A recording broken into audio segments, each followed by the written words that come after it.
오늘 우리 교시는 하나님 말씀 데살로니가전서 1장 2절에서 5절까지의 말씀입니다. 데살로니가전서 1장 2절에서 5절까지 말씀을 제가 봉독해 드리겠습니다. 신약성경 329쪽쯤 되겠습니다. 우리가 너희 모두로 말미암아 항상 하나님께 감사하며 기도할 때에 너희를 기억함은 너희 믿음의 역사와 사랑의 수고와 우리 주 예수 그리스도에 대한 소망의 인내를 우리 하나님 아버지 앞에서 끊임없이 기억함이니 하나님의 사랑하심을 받은 형제들아 너희를 택하심을 아노라. 이는 우리 복음이 너희에게 말로만 이른 것이 아니라 또한 능력과 성령과 큰 확신으로 된 것임이라. 우리가 너희 가운데서 너희를 위하여 어떠한 사람이 된 것은 너희가 아는 바와 같으니라. 아멘. 우리가 바른 믿음을 갖는 것은 참 중요합니다. 그래서 잘 배워야 되고 또 좋은 신앙의 본을 따라가야만 합니다. 그런데 바른 믿음을 갖는 것 못지않게 중요한 것은 그 바른 믿음을 잘 지켜가는 것이죠. 그런데 우리 믿음의 여정에는 그 바른 것을 잘 지키지 못하도록 하는 많은 위험 요소들이 있습니다. 마귀가 예수님께서 이 땅에 오셨을 때에 예수님이 구원자로서 일을 하지 못하도록 방해를 했듯이 예수님으로부터 구원받은 우리들이 그 온전하신 예수님을 바르게 따라가지 못하도록 하는 그런 방해를 우리 앞에도 펼치고 있습니다. 따라서 우리는 자주 자기 믿음을 점검할 수 있어야 합니다. 우리가 자기 믿음을 점검하지 않는다면 우리도 알지 못하는 사이에 예수님을 따르는 것이 아니라 마귀의 방해로 말미암아서 마귀를 따르는 그런 삶을 살아갈 수가 있는 것이지요. 마귀에게는 우리를 그런 자리로 미혹할 수 있는 충분한 능력이 있습니다. 그래서 우리가 늘 자기 믿음을 점검하고 돌아보는 것이 필요한데 오늘 본문에는 우리 믿음을 점검할 수 있는 중요한 신앙의 기준, 신앙의 세 가지 덕목이 나타나고 있습니다. 이 덕목들은 복음이 말로만 전해지는 곳에서는 나타날 수가 없는 그런 열매들입니다. 복음이 또 하나님 말씀이 능력과 성령과 큰 확신 가운데서 증거될 때에만 비로소 맺어질 수 있는 열매라는 것이죠. 따라서 만일 우리 안에 하나님의 말씀과 성령의 은혜가 있다면 우리의 삶에서도 이런 열매들이 맺어지게 되는데 오늘 본문에서는 세 가지를 우리에게 말해주고 있습니다. 하나는 믿음의 역사, 또 하나는 사랑의 수고, 그리고 세 번째는 바로 소망의 인내입니다. 이 세 가지 기준을 가지고 우리의 삶을 한번 점검해 볼 때에 우리가 어긋난 길로 가지 아니하고 예수님을 온전히 따르는 삶을 살 수가 있는 것입니다. 이 기준을 하나씩 살펴보도록 하겠습니다. 첫 번째, 믿음의 역사입니다. 믿음의 역사라는 이 말에서 역사라고 번역된 말은 일이라는 말로도 번역을 할 수 있습니다. 영어를 아시는 분은 워크라고 이야기를 하죠. 우리가 어떤 수고하는 것, 노동하는 것, 이걸 가리켜서 여기서는 일이다 그렇게 표현을 하고 있습니다. 믿음의 역사라는 것은 믿음 때문에 일어나는 일을 가리킵니다. 믿음이 일을 만들어낸다는 것이죠. 이 말에는 믿음이 일종의 능력을 가지고 있다는 그런 뜻입니다. 그런데 여기서 주의할 것은 내가 무엇을 믿으면 그 믿는 것 때문에 능력이 나타난다 그런 뜻은 아닙니다. 믿음의 역사라는 말에서 강조가 되는 것은 우리 믿음의 대상이 되시는 예수 그리스도입니다. 내가 아무리 큰 믿음을 가지고 있다 할지라도 예수님이 움직이지 않는다면 믿음의 역사, 믿음으로 말미암는 일은 일어나지 않습니다. 반대로 혹 우리 믿음이 좀 부족하다 할지라도 예수님께서 일을 하시면 그 예수님의 일 때문에 어떤 새로운 변화들이 일어나게 되는데 바로 이 예수님 때문에 일어나는 우리 믿음의 대상이신 예수님 때문에 일어나는 그것을 가리켜서 본문은 믿음의 역사다 그렇게 표현을 하고 있는 것이죠. 갈라디아서 2장 20절에 보면 바울은 우리가 그리스도인 된다는 것, 우리가 믿는다는 것은 그리스도께서 내 안에 사시는 일이 된다라고 그렇게 가르쳐 주고 있습니다. 믿음이라는 것, 그것은 그리스도를, 우리 밖에 있던 그리스도를 우리 안으로 이식하는 것, 모시는 것과 같다라고 이야기를 하는 것이죠.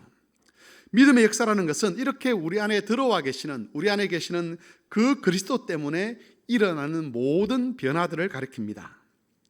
데살로니가 교인들은 오랫동안 우상을 섬기던 사람들이었습니다. 그런데 그들이 믿음으로 예수님을 영접하게 되고 예수님께서 그들 안에 계심으로 말미암아서 변화가 일어났습니다. 가장 대표적인 변화는 그들이 오랫동안 섬기던 우상을 버리고 하나님께로 돌아와서 하나님을 섬기는 사람이 되었다는 것입니다. 그들은 이 하나님을 섬기는 믿음 때문에 자기 동족들로부터 많은 괴롭힘을 당해야만 했습니다.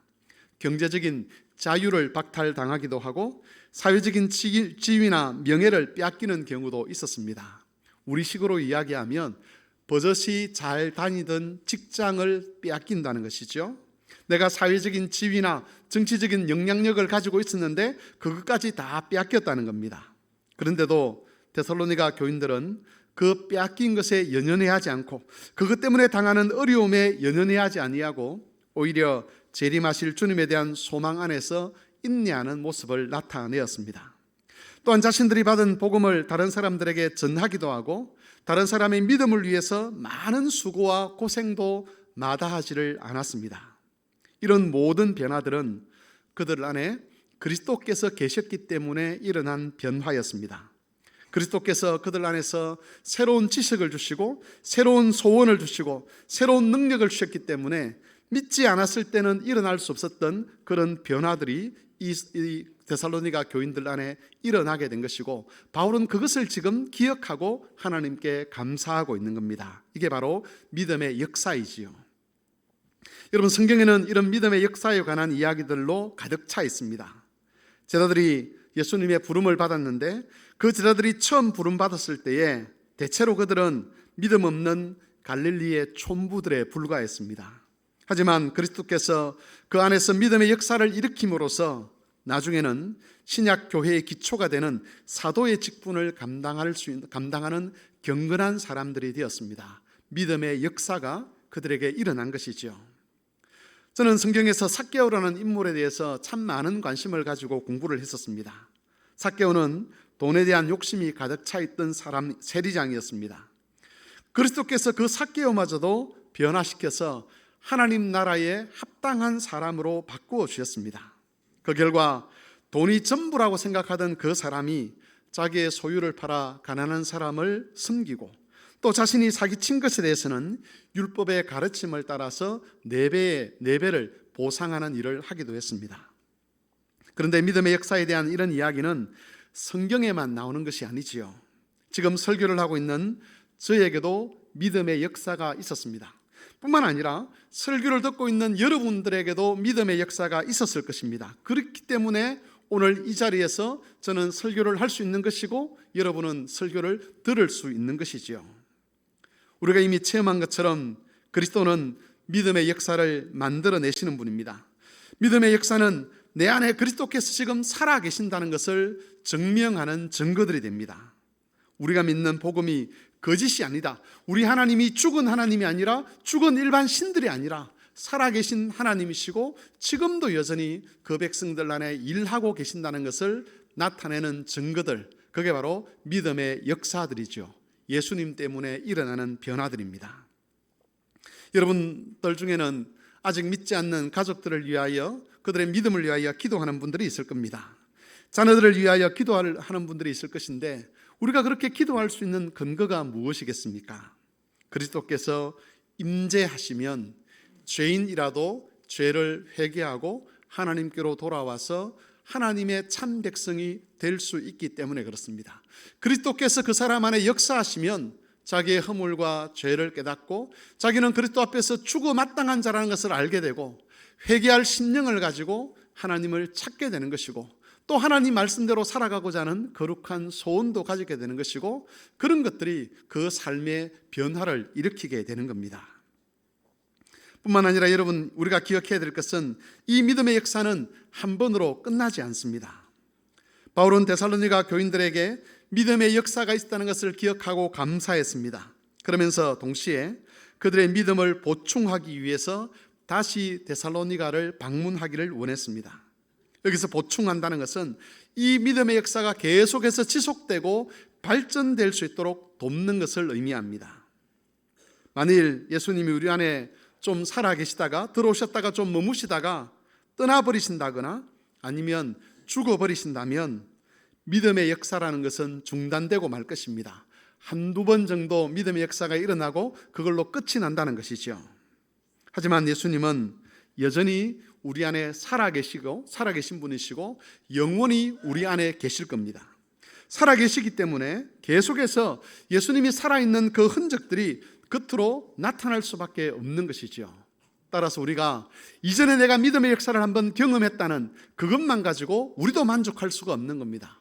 지금도 여전히 그리스도께서 우리 안에 살아계시다면 그 그리스도로 말미암는 변화는 옛날에 한번 일어나는 것으로 그치는 것이 아니라 지금도 그 변화들이 계속 되어야 한다는 겁니다. 문제는 우리가 우리 안에 들어오신 그 예수님, 우리 안에 살아계신 그 예수님을 자꾸 죽이고 싶어 한다는 것이죠. 예수님이 주시는 소원이 있습니다. 그런데 우리는 그 소원을 자꾸 누르려고 합니다. 그 소원이 끝으로 드러나지 못하도록 합니다. 그 예수님의 소원이 나의 소원이 되는 것을 부담스러워합니다. 그건 내 안에 살아계신 예수님을 죽이는 일입니다. 예수님께서 일으키시고자 하는 변화들이 있습니다. 그 변화들을 거부하는 것, 그건 예수님을 죽이려고 하는 일이죠. 예수님께서 우리를 인도해 가고자 하시는 길이 있습니다. 그런데 그것을 거부하고 다른 길을 선택하려고 하는 것, 그 모든 것이 예수님을 죽이는 일이 되고, 예수님을 죽이려고 하면, 그것을 거부하게 되면 믿음의 역사가 중단되어 버리는 겁니다. 사랑하는 성막교회 교우 여러분, 여러분의 믿음을 스스로 한번 잘 돌아보시기를 바랍니다. 여러분 안에 예수님께서 살아계심으로 말미암아 나타나는 그런 열매들이 지금도 여전히 나타나고 있는가? 다시 말해서 믿음의 역사가 지금도 여전히 진행되고 있는가를 살펴보시기를 바랍니다. 만일 그 열매가 잘 보이지 않는다면 어쩌면 우리가 모르는 사이에 우리 안에서 예수님을 죽이는 일을 우리가 하고 있는지도 모르는 것이지요. 여러분, 믿음은 역사를 일으킵니다.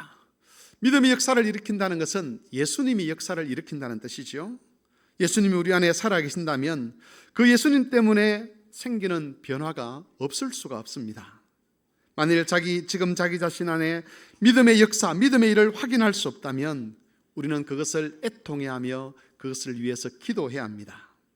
예수님 때문에 일어나는 믿음의 역사, 믿음의 일들이 우리 심령에서부터 우리의 모든 삶의 풍성이 맺어져서 하나님이 주시는 기쁨으로 충만해지고 뿐만 아니라 우리의 삶을 통해서 우리의 복음이 진짜라는 것, 우리 안에 살아계신 예수님이 참으로 일하시는 하나님이라는 것을 증명할 수 있어야 하는 것이죠. 그것이 바로 하나님께 합당한 삶의 첫 번째 모습입니다. 두 번째 기준은 사랑의 수고입니다. 여러분, 사전에 찾아보면 사랑이라는 말을 이렇게 정의를 합니다. 다른 사람을 애틋하게 그리워하고 열렬히 좋아하는 마음. 데살로니가전서에서 사랑이라는 말을 사용할 때에 이런 뜻이 전혀 없는 것은 아니지만, 그러나 이것이 바울이 지금 말하고 있는 그 사랑의 핵심은 아닙니다.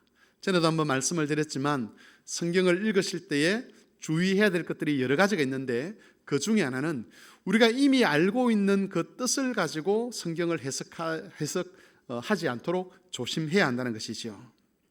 이 사랑이라는 말이 어떤 의미로 사용되고 있는가 하는 것은 데살로니가전서 2장 7절 8절을 보면 알 수가 있습니다. 우리 같이 한번 데살로니가전서 2장 7절 8절을 같이 읽어보도록 하겠습니다.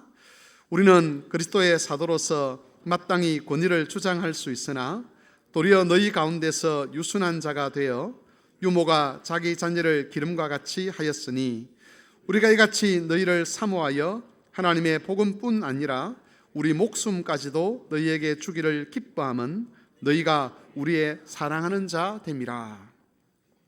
바울은 데살로니가 교인들에게 복음이 잘 전해지고 또 그들이 믿음 안에서 바로 설 수 있도록 하기 위해서 자신이 마땅히 주장할 수 있는 사도의 권위, 사도의 권세를 내려놓았습니다.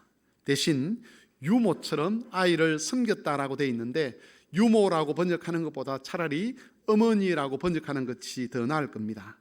어머니가 어린 아이를 돌보듯이, 어린 아이를 섬기듯이 그렇게 데살로니가 교인들을 섬겼다라고 그렇게 밝히고 있습니다. 그리고 바로 이것을 가리켜서 사랑이다라고 이야기를 합니다.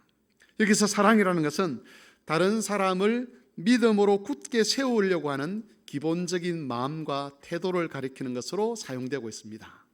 데살로니가 교인들을 믿음 안으로 이끌어들이고 그들을 믿음 위에 바로 세우고자 하는 바울의 기본적인 태도, 마음, 그걸 가리켜서 바울은 사랑이다라고 이야기를 한다는 것이죠. 이것은 데살로니가전서 3장 12절 13절 말씀을 통해서도 알 수가 있습니다. 제가 한번 읽어보겠습니다. 또 주께서 우리가 너희를 사랑함 같이 너희도 피차간과 모든 사람에 대한 사랑이 더욱 많아 넘치게 하사 너희 마음을 굳건하게 하시고 우리 주 예수께서 그의 모든 성도와 함께 강림하실 때에 하나님 우리 아버지 앞에서 거룩함에 흠이 없게 하시기를 원하노라. 바울은 데살로니가 교인들이 피차간과 모든 사람에 대하여 사랑이 더욱 많아지기를 기도하고 있습니다. 그렇게 되면 어떤 결과가 나타나느냐? 서로 마음이 굳건하게 되고 하나님 앞에서 거룩함에 흠이 없는 모습으로 자랄 수 있다라고 밝힙니다. 여기서 사랑이라는 것은 다른 사람을 믿음 안에서 굳건하게 세우는 것과 연결이 되고 있습니다. 이처럼 바울이 데살로니가 전서에서 말하고 있는 이 사랑은 다른 사람이 복음을 믿도록 돕는 것, 또 다른 사람이 믿음 안에서 굳게 서도록 돕는 것, 그 마음과 태도를 가리켜서 사랑이다라고 이야기를 하는 것이죠. 단순한 친밀함이 아니죠. 좋아하는 감정이 아니라 다른 사람을 믿음 안에서 바로 세우고자 하는, 그리스도께서 그 속에서 믿음의 역사를 일으킬 수 있도록 그를 세우고자 하는 그런 마음, 그런 태도, 그걸 가리켜 사랑이다라고 말하고 있습니다.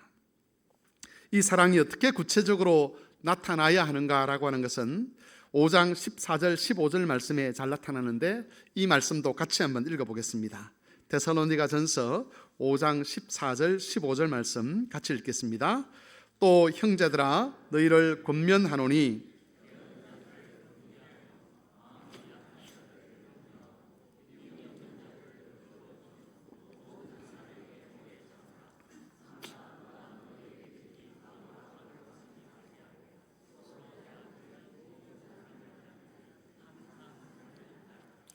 어떤 한 사람을, 또 연약한 사람을, 힘겨워하는 사람을 믿음 안에서 굳건하게 세우기 위해서 필요한 것들입니다.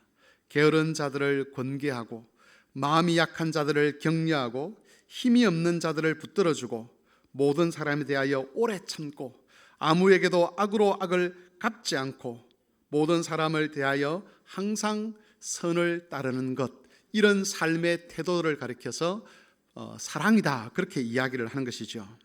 여러분, 이런 사랑에는 수고가 뒤따르게 됩니다. 그 수고라는 것은 주로 희생을 의미하죠. 여러분, 당장 우리가 다른 사람의 영혼을 위해서, 그 믿음을 위해서 기도하는 일에 대해서만이라도 한번 생각을 해보시기 바랍니다. 시간을 만들어서 기도하는 자리에 앉아야 합니다. 그런데 바쁜 현대인의 삶에서 다른 사람을 위한 기도의 시간을 따로 떼어놓는다는 것, 그건 결코 쉬운 일이 아니지 않습니까? 기도에 우리 삶의, 내 가정의, 나의 문제의 그 절박함을 가지고 따로 시간을 내어서 기도하는 일도 쉽지 않지만, 다른 사람의 믿음이 연약한 그 사람의 믿음을 위해서, 또 게으른 자들이 하나님 앞에서 부지런함을 보이도록 하기 위해서, 마음이 약한 자들을 격려하기 위해서 우리가 기도의 자리에 앉는다는 것, 그건 정말 힘든 일일 수 있다는 것이죠. 시간을 내는 수고만 필요한 것은 아닙니다. 때로는 내 돈을 사용해야 될 때도 있습니다. 때로는 하기 싫은 일을 해야 될 때도 있습니다. 때로는 만나기 싫은 사람을 만나야 할 때도 있습니다. 때로는 정당한 내 감정을 절제하고 숨겨야 될 그런 때도 있습니다. 이처럼 사랑이라는 것은 저절로 이루어지는 것은 아닙니다. 우리가 집에서 자녀를 양육하기 위해서 얼마나 많은 수고와 희생을 드립니까? 육신의 생명을 바르게 자라게 하는 일에서도 마찬가지겠지만, 한 사람의 영혼, 한 사람의 믿음을 바로 세우는 일에도 그 못지않는 어려움과 수고와 희생이 요구된다는 것이죠. 그래서 여러분, 그리스도께서 우리 안에 행하시는 믿음의 역사가 아니라면 이런 사랑의 수고는 나타날 수가 없습니다. 우리의 본성은 사랑의 수고라는 것과 잘 맞지 않는 본성입니다. 그래서 그리스도께서 우리 안에 새로운 소원을 주시고 새로운 능력을 주셔야만 우리가 사랑할 수 있게 되고 사랑의 수고를 감당할 수가 있는 겁니다. 바로 이런 이유 때문에 사랑의 수고는 우리 믿음을 점검하는 지표, 기준이 될 수 있는 것이지요. 우리가 만일 본성을 따라 살고 있다면 사랑 때문에 수고하는 것은, 그 사랑 때문에 희생하는 것은 잘 보이지 않을 겁니다. 오히려 그런 수고가 요구될 때에 그것을 회피하거나 멀리하거나 거기에서 고개를 돌려버리는 그런 일들이 일어날 겁니다. 어쩌면 사랑하려고 하는 마음조차 생기지 않을 수가 있습니다. 육신을 따라서, 우리 본성을 따라 살아가면 그렇게 됩니다. 여러분, 그런 경우라면 우리가 무슨 말을 해도, 어떤 합당한 이유를 제시한다 할지라도 그것은 우리 안에 계신 그리스도를 지금 우리가 죽이고 있다는 것이지요. 반대로 우리가 지금 그리스도의 은혜와 능력으로 살고 있다면 사랑하고자 하는 마음도 우리 안에서 생길 것이고, 그리고 그 사랑을 위해서 수고하는 것들도 우리가 감당하고 있을 겁니다. 그 수고가 우리 삶에서 열매로 맺어진다는 것이죠. 앞에서 말씀드렸던 것처럼 시간을 내고 있을 것이고, 돈을 들이고 있을 것이고, 또 하기 싫은 일을 하고 있을 것이고, 만나기 싫은 사람을 만나고 있을 것이고, 정당한 내 감정을 절제하는 그런 삶의 모습들이 구체적으로 나타나고 있을 거라는 겁니다. 여러분, 이 기준을 가지고 자기 믿음을 한번 잘 점검해 보시기를 바랍니다. 그리하여 주께서 주시는 그 마음으로 사랑하기 위해서 애쓰시고, 또 그 사랑을 위하여 기꺼이 수고를 감당해 감으로써 하나님께 합당한 자로 인정받는 그런 교우들이 되시기를 바랍니다. 마지막 세 번째로 소망의 인내입니다. 데살로니가전서 1장 10절에 보시면 데살로니가 교인들이 가지고 있었던 소망에 관한 말씀이 나오는데 같이 한번 읽어보도록 하겠습니다. 또 죽은 자들 가운데서 다시 살리신 그의 아들이 하늘로부터 강림하실 것을 너희가 어떻게 기다리는지 말하니, 이는 장래 노하심에서 우리를 건지시는 예수시니라. 데살로니가 교인들은 하나님의 아들이신 예수 그리스도께서 하늘로부터 다시 강림하시는 것, 다시 말해서 예수님의 재림을 그들의 소망으로 삼고 있었습니다. 바울은 이 소망을 기억하고 있었습니다. 그런데 이 소망은 데살로니가 교인들만의 소망은 아닙니다. 예수님의 재림은 모든 그리스도인들이 공통적으로 가지고 있어야 될 소망입니다. 우리의 구원은 완성된 것이 아니지 않습니까? 예수님께서 처음 이 땅에 오셔서 공생의 사역을 하시고 십자가에서 죽으시고 부활하신 것은 우리 구원을 시작하신 일이었습니다. 이 시작하신 일을 완성하시는 것이 언제냐? 바로 예수님의 재림이지요. 그래서 만일 예수님이 재림하지 않는다면 기독교의 모든 약속은 거짓이 됩니다. 우리가 믿고 바라는 모든 것이 예수님의 재림과 연결이 되어 있는데, 재림이 없다면 기독교 진리는 거짓말이 되고 마는 것이지요. 우리의 최종적인 부활도 그리스도께서 재림하시는 그 날에 있게 될 것입니다. 이것에 대해서는 여러 성경에서 말씀하고 있지만 데살로니가전서 4장 13절에서 18절 말씀에도 잘 나타나고 있습니다. 제가 우리 교인들의 장례식 때에 자주 이 본문으로 말씀을 전하는데, 거기에 보면 자는 자들에 관하여는 이라고 시작을 합니다. 그러면서 여러 가지 진리를 가르치고 있는데, 거기에 보시면 장차 그리스도께서 강림하실 것을 말씀하고 있습니다. 그날에 우리 모두가 부활의 영광에 참여할 것이라고 말씀하고 있습니다. 그날에는 살아있는 자들뿐만 아니라 그리스도 안에서 이미 죽은 자들도 함께 부활하여 주와 같이 있게 될 것이라고 그렇게 가르쳐 주고 있습니다. 이처럼 재림의 날, 그 재림의 날, 그리스도께서 다시 임재하시는 그 날은 모든 소망이 완성되는 날이 된다는 것이죠.